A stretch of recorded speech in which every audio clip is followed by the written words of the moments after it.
പിതാവിനും പുത്രനും പരിശുദ്ധാത്മാവിനും സ്തുതി, ആദ്യം മുതൽ എന്നേക്കും ആമീൻ. കർത്താവിൽ ഏറ്റവും അനുഗ്രഹിക്കപ്പെട്ടവരെ, നോയമ്പിലെ 3-ാം ദിവസം നമ്മൾ കർത്താവായ യേശുമിശിഹായുടെ മുമ്പാകെ നമ്മുടെ ജീവിതം സമർപ്പിക്കുമ്പോൾ നമ്മുടെ ജീവിതത്തിൽ ഏറ്റവും അധികം നമുക്കുണ്ടായ ഒരു മനോഭാവം എന്ന് പറഞ്ഞാൽ പ്രാർത്ഥനയാണ്. പ്രാർത്ഥന ജീവിതത്തിന്റെ ഭാഗമായി തീരുമ്പോൾ, ജീവിതത്തിന്റെ ഭാഗമായി തീരുന്ന പ്രാർത്ഥന നമുക്ക് ശക്തി നൽകുമ്പോൾ, ആ ശക്തിയിൽ നിന്നും സ്വർഗസ്ഥനായ പിതാവ് നമുക്ക് കൃപ നൽകുമ്പോൾ, ആ കൃപയിൽ ജീവിക്കുമ്പോൾ കൂടുതലായി കർത്താവായ യേശുമിശിഹായെ ധ്യാനിച്ചുകൊണ്ട്, കർത്താവായ യേശുമിശിഹായുടെ ജീവിതത്തെ ധ്യാനിച്ചുകൊണ്ട്, കർത്താവായ യേശുമിശിഹായോടൊപ്പം ഞാൻ എന്ന വ്യക്തി കർത്താവിന് മുമ്പിൽ ഒന്നുമല്ല, എൻ്റെ മനോഭാവം ക്രിസ്തുവിന്റെ മനോഭാവമാണ്, ലോകത്തിന് വേണ്ടി ഞാൻ എന്നെ തന്നെ ഈ പ്രാർത്ഥന വഴി കർത്താവിലേക്ക് ഞാൻ സമർപ്പിക്കുന്നു. പ്രിയമുള്ളവരെ, ഇന്നത്തെ സുവിശേഷ ഭാഗം നമ്മൾ തിരഞ്ഞെടുത്തിരിക്കുന്നത് വിശുദ്ധ മത്തായിയുടെ സുവിശേഷം 6-ാം അധ്യായം 5 മുതൽ 8 വരെ തിരുവചനങ്ങളാണ്. ഈ ഒരു സുവിശേഷ ഭാഗത്തിൽ ഓരോ ക്രിസ്ത്യാനിയോടും സഭ പഠിപ്പിക്കുന്ന ഒരേ ഒരു കാര്യമല്ലോ, നിങ്ങൾ പ്രാർത്ഥിക്കണം. നിങ്ങളുടെ പ്രാർത്ഥന എങ്ങനെ ആയിരിക്കണം? നമ്മൾ മനസ്സിലാക്കണം, പ്രാർത്ഥന എപ്പോഴും സ്വർഗസ്ഥനായ പിതാവിനെയും പുത്രനായ യേശുവെയും പരിശുദ്ധാത്മാവിനെ എന്നോട് ചേർക്കുന്ന ഒരു മാധ്യമമാണ് പ്രാർത്ഥന. ഞാൻ എൻ്റെ പിതാവിനോടും ഞാൻ എൻ്റെ പുത്രനോടും ഞാൻ എൻ്റെ പരിശുദ്ധാത്മാവിനോടും ചേർന്ന് നിൽക്കുന്നത് ഈ പ്രാർത്ഥന വഴിയാണ്. പ്രാർത്ഥന സ്നേഹത്തെ വർദ്ധിപ്പിക്കുന്നു. പ്രാർത്ഥന അനുഗ്രഹത്തെ നമ്മുടെ മേലും നമ്മൾ പ്രാർത്ഥിക്കുന്ന വ്യക്തികളുടെ മേലും ഈ സ്വർഗസ്ഥനായ പിതാവിന്റെ അനുഗ്രഹം ഓരോ വ്യക്തികളുടെ മേൽ ഈ പ്രാർത്ഥനയാണ് നൽകുന്നത്. നമ്മൾ പ്രത്യേകം മനസ്സിലാക്കണം, നമ്മൾ പ്രാർത്ഥിക്കുമ്പോൾ നമ്മുടെ പ്രാർത്ഥന മറ്റേ വ്യക്തികളെ കാണിക്കാൻ വേണ്ടിയാകില്ലേ. ഞാൻ എൻ്റെ പിതാവായ ദൈവത്തിനോടും പുത്രനായ ഈശോയോട് പ്രാർത്ഥിക്കുമ്പോൾ ഞാൻ പ്രാർത്ഥിക്കുന്നത് എന്നെ രഹസ്യത്തിൽ അറിയുന്ന ഞാൻ എന്താണെന്നും ഞാൻ എങ്ങനെയാണെന്ന് ജീവിക്കുന്നതെല്ലാം മനസ്സിലാക്കുന്ന ഒരു ഈശോയുടെ മുമ്പാകെയാണ്. അപ്പോൾ എൻ്റെ ജീവിതത്തിലെ കുറവ് മനുഷ്യന്റെ മുമ്പിലല്ല, ഞാൻ ദൈവത്തിന്റെ മുമ്പിലാണ് തുറന്നു വെക്കുന്നത്. എൻ്റെ ജീവിതത്തിലെ ആധ്യാത്മിക വളർച്ചയ്ക്കുള്ള കാരണം കർത്താവായ യേശുമിശിഹായുടെ മുമ്പിലാണ് ഞാൻ തുറന്നു വെക്കേണ്ടത്. നമ്മൾ പ്രത്യേകം മനസ്സിലാക്കണം, 6-ാമത്തെ വാക്യത്തിൽ നമുക്ക് കാണാൻ സാധിക്കുന്ന ഒരു കാര്യമുണ്ട്. എന്നാൽ നിങ്ങൾ പ്രാർത്ഥിക്കുമ്പോൾ നിന്റെ മുറിയിൽ കതകടച്ച് രഹസ്യമായി നിന്റെ പിതാവിനോട് പ്രാർത്ഥിക്കുക. രഹസ്യങ്ങൾ അറിയുന്ന പിതാവ് നിനക്ക് പ്രതിഫലം നൽകും. പ്രിയമുള്ളവരെ, നമുക്ക് മനസ്സിലാക്കുന്ന ഒരു കാര്യമുണ്ട്, രഹസ്യം അറിയുന്ന പിതാവ് നമുക്ക് തീർച്ചയായും അനുഗ്രഹം നൽകും. പക്ഷേ നമ്മൾ മനസ്സിലാക്കേണ്ട ഒരു കാര്യമുണ്ട്, IV 2 വാക്ക്, ഇംഗ്ലീഷിലെ 2 വാക്ക് നമ്മൾ കൃത്യമായി മനസ്സിലാക്കണം. ഞാനും നമ്മളും, അല്ലെങ്കിൽ IV. ഇവിടെ I എന്ന് വെച്ചാൽ നമ്മൾ കർത്താവായ യേശുമിശിഹായെ ആഗ്രഹിക്കുന്ന പോലെ നിങ്ങൾ മുറിയിൽ കയറി കതകടച്ചുകൊണ്ട് നിങ്ങൾ പ്രാർത്ഥിക്കണം. ഈ കതകടച്ചുകൊണ്ട് പ്രാർത്ഥിക്കുമ്പോൾ എന്ന് സൂചിപ്പിക്കുന്നത്, ഞാൻ എന്ന വ്യക്തി എൻ്റെ ദൈവത്തെ തേടുന്നുണ്ട്. ഞാൻ എന്ന വ്യക്തി എൻ്റെ ദൈവത്തിൻ്റെ ജീവിതത്തിൽ കർത്താവിൻ്റെ ഛായയിലും സാദൃശ്യത്തിലേക്കും ഞാൻ എന്നെ തന്നെ ചേർത്ത് വയ്ക്കാൻ വേണ്ടിയാണ് ഈ I എന്ന പദം ഉപയോഗിച്ചിരിക്കുന്നത്. അത് ഞാൻ, എൻ്റെ കർത്താവും എൻ്റെ ഇടയിലും മറ്റാരുമില്ല. എൻ്റെ കർത്താവും എൻ്റെ ഇടയിലും സ്നേഹം മാത്രമുള്ളൂ. അപ്പം ആ ഞാൻ എത്രത്തോളം ഈ ലോകത്തെ മറ്റെല്ലാത്തിനെയും ഉപേക്ഷിച്ചുകൊണ്ട് കർത്താവായ യേശുമിശിഹായായിട്ട് ചേരുന്നുണ്ട്, അതിനു വേണ്ടിയാണ് നമ്മൾ ഈ I എന്ന പദം ഉപയോഗിക്കുന്നത്.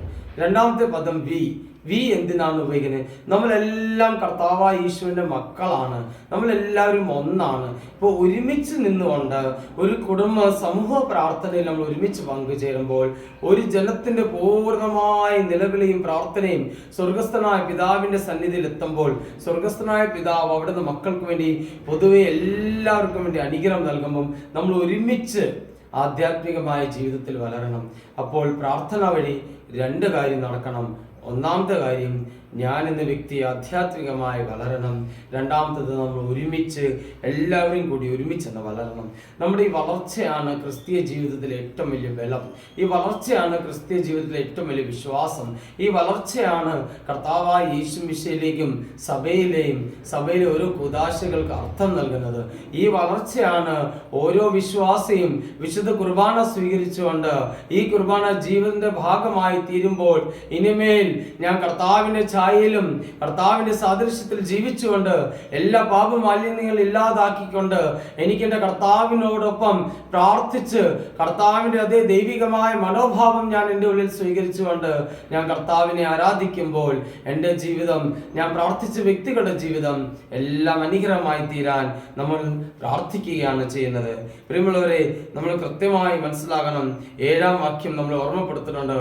പ്രാർത്ഥിക്കുമ്പോൾ വിജാതിയരെ പോലെ നിങ്ങൾ അഭിഭാഷണം ചെയ്യരുതേ.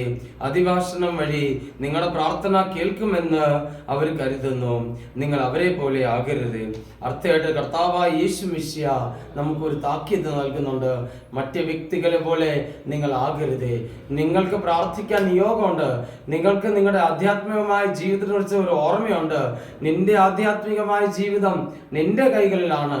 അപ്പോൾ പ്രത്യേകമായി നമുക്ക് മനസ്സിലാക്കണം. വിശുദ്ധ മത്തായി എഴുതിയ സുവിശേഷം 21-ാം അധ്യായം 22-ാം വാക്യം നമ്മൾ ഓർമ്മപ്പെടുത്തുന്നുണ്ട്. വിശ്വാസത്തോടെ പ്രാർത്ഥിക്കുന്നതെല്ലാം നിങ്ങൾക്ക് ലഭിക്കും. അപ്പോൾ മറ്റ് വ്യക്തികളെ നോക്കി, മറ്റ് വ്യക്തികളിൽ ആശ്രയം വയ്ക്കാതെ നിങ്ങൾ വിശ്വാസത്തോടെ നിങ്ങളുടെ സ്വർഗസ്ഥനായ പിതാവിനോട് പ്രാർത്ഥിച്ചാൽ അതെല്ലാം തന്നെ നിങ്ങൾക്ക് ലഭിക്കും.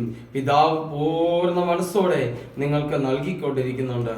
പ്രിയമുള്ളവരെ, അതേപോലെ നമ്മൾ ഓർക്കണം, എന്നെ വിളിക്കുകയും ഞാൻ മറുപടി നൽകും. നിന്റെ ബുദ്ധിക്കെതിരായി മഹത്വവും നിഗൂഢമായ കാര്യങ്ങൾ ഞാൻ നിനക്ക് വെളിപ്പെടുത്തും. നിനക്ക് മനസ്സിലാത്ത ഏത് കാര്യമുണ്ടെങ്കിലും അത് ദൈവം വെളിപ്പെടുത്തി തരും. ദൈവത്തിനറിയാം ഞാൻ ആരാണെന്നും എന്താണെന്നും ദൈവത്തിനറിയാം. ഇത് ജെറമ്യായുടെ പുസ്തകം 33-ാം അധ്യായം 3-ാം വാക്യം നമ്മൾ ഓർമ്മപ്പെടുത്തുന്നുണ്ട്. കർത്താവിനെ വിളിച്ചപേക്ഷിച്ചാൽ മതി. നമുക്ക് മനസ്സിലാവാത്ത ഏത് കാര്യവും ദൈവം നമ്മുടെ മുമ്പിൽ അത് കാണിച്ചു തരും.